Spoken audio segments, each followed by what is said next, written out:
출애굽기 5장. 그 후에 모세와 아론이 바로에게 가서 이르되, 이스라엘의 하나님 여호와께서 이렇게 말씀하시기를 내 백성을 보내라. 그러면 그들이 광야에서 내 앞에 절기를 지킬 것이니라 하셨나이다. 바로가 이르되, 여호와가 누구이기에 내가 그의 목소리를 듣고 이스라엘을 보내겠느냐?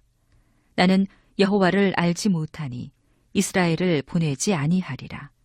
그들이 이르되, 히브리인의 하나님이 우리에게 나타나셨은즉 우리가 광야로 사흘길쯤 가서 우리 하나님 여호와께 제사를 드리려 하오니 가도록 허락하소서.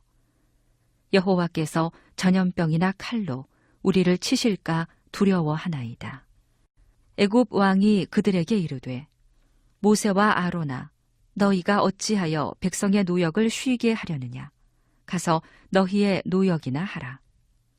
바로가 또 이르되, 이제 이 땅의 백성이 많아졌거늘 너희가 그들로 노역을 쉬게 하는도다 하고, 바로가 그날에 백성의 감독들과 기록원들에게 명령하여 이르되, 너희는 백성에게 다시는 벽돌에 쓸 짚을 전과 같이 주지 말고 그들이 가서 스스로 짚을 줍게 하라.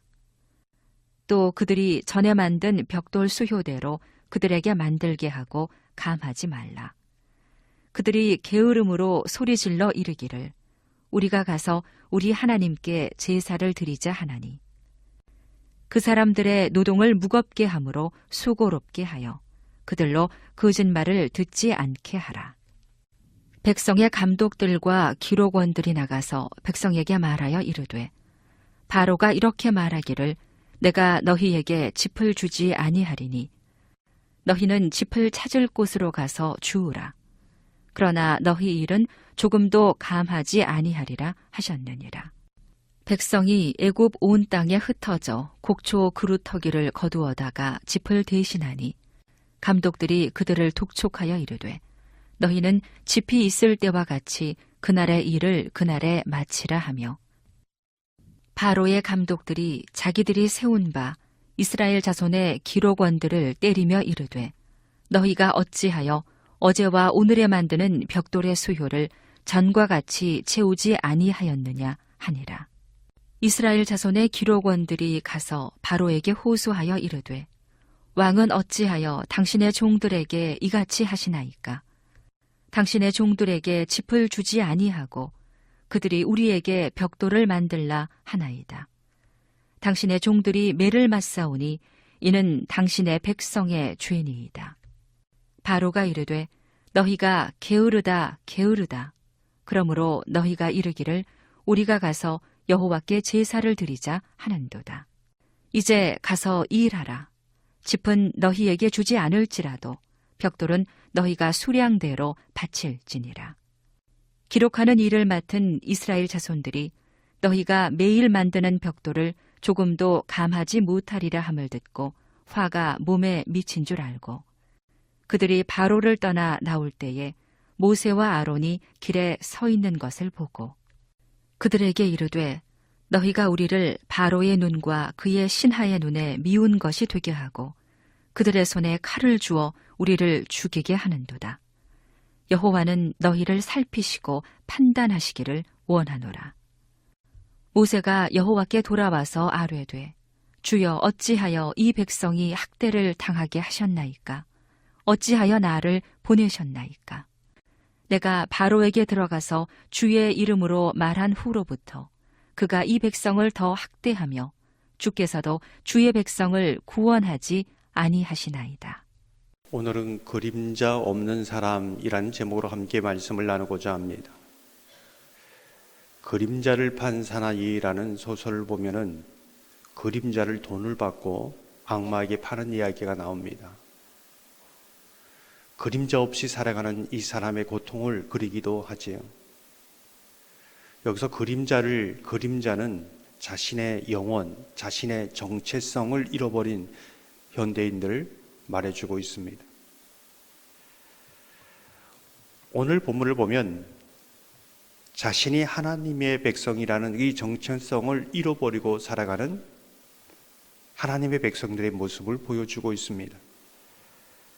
하나님께서는 모세와 아론을 향하여 하나님의 이집트에 사는 사람들, 이스라엘 백성들을 하나님의 백성이다, 이렇게 이제 말씀하고 있습니다. 1절을 보면 그 후에 모세와 아론이 바로에게 가서 이르되 이스라엘 하나님 여호와께서 이렇게 말씀하시기를 내 백성을 보내라. 그러면 그들이 광야에서 내 앞에 절기를 지킬 것이니라 하셨나이다. 하지만 이스라엘 백성들은 자신을 어떻게 생각하고 있는가? 앞 부분에 보면은 하나님을 모르는 것은 아닙니다. 부르짖기도 하고 또 힘들다고 얘기도 하고 모세와 아론의 얘기를 듣기도 하지만 정말 자신의 정체성을 어디에 두고 있는가를 보여주고 있습니다. 16절을 보면 당신의 종들에게 짚을 주지 아니하고 그들이 우리에게 벽돌을 만들라 하나이다. 당신의 종들이 매를 맞사오니 이는 당신의 백성의 죄니이다. 지금 이스라엘 백성은 자신의 문제, 모세와 아론이 왔을 때 새로운 좀 문제가 해결되는가 싶었는데 더 악화되는 것을 보고 누구에게 찾아가는가 하면은 바로에게 찾아가서 나는 바로의 종입니다. 이 문제를 해결해 주십시오. 이렇게 이야기하고 있는 것이지요. 자신이 하나님의 백성이지만은 또 하나님께서도 그렇게 보고 있지만은 자신은 하나님의 백성이 아니라 바로의 종이고 그것을 정체성으로 삼고 지금 이렇게 살아가고 있다는 것을 말해주고 있습니다. 이런 사람들의 특징은 15절을 보면 이스라엘 자손의 기록원들이 가서 바로에게 호소하여 이르되 왕은 어찌하여 당신의 종들에게 이같이 하시나이까. 지금 이 당한 문제를 바로에게 가서 하소연하고 있습니다. 바로에게 가면 이 문제를 해결할 수 있다고 말하고 있습니다. 그런데 상황은 어떻게 됩니까? 점점 악화되지요. 전혀 해결해 줄 생각이 없습니다. 예배를 시간 낭비로 생각하는 것이지요. 인간적으로 보면 이집트의 노예로 하루하루 살아간다는 건 얼마나 힘든 것입니까? 거기에다 2배, 3배 고된 노동이 가중될 때에 이 문제를 해결하기 위해서는 바로에 가는 것이 인간적으로 더 맞는 것 같습니다.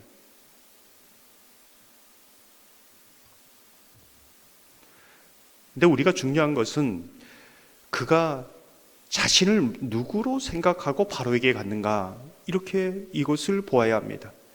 자신이 하나님의 백성이지만은 이 문제를 해결하기 위해서 바로에게 이 부분을 얘기하는 모세와 아론과는 전혀 다르다는 것입니다. 바로의 종으로 바로에게 가서 이야기하고 있다는 겁니다. 이와 반면에 모세와 아론은 어떤가? 전혀 상황이 호전될 것 같지 않습니다. 마치 하나님이 전혀 구원해 주실 것 같지 않습니다. 이런 상황 속에서도 하소연할 곳, 그곳은 어디인가를 보여줍니다. 22절 23절을 보면 모세가 여호와께 돌아와서 하되 주여 어찌하여 이 백성이 학대를 당하게 하셨나이까? 어찌하여 나를 보내셨나이까?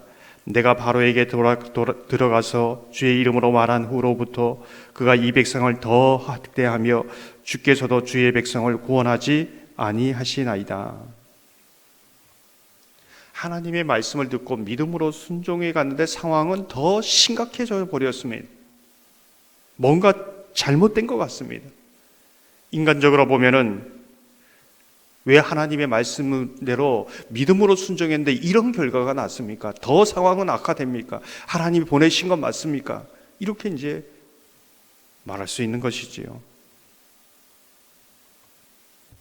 중요한 사실은 모세와 아론은 상황이 더 악화되고 전혀 하나님께서 구원하지 않을 것 같은 그 상황 속에서도 하나님께 하소연하고 있다는 겁니다.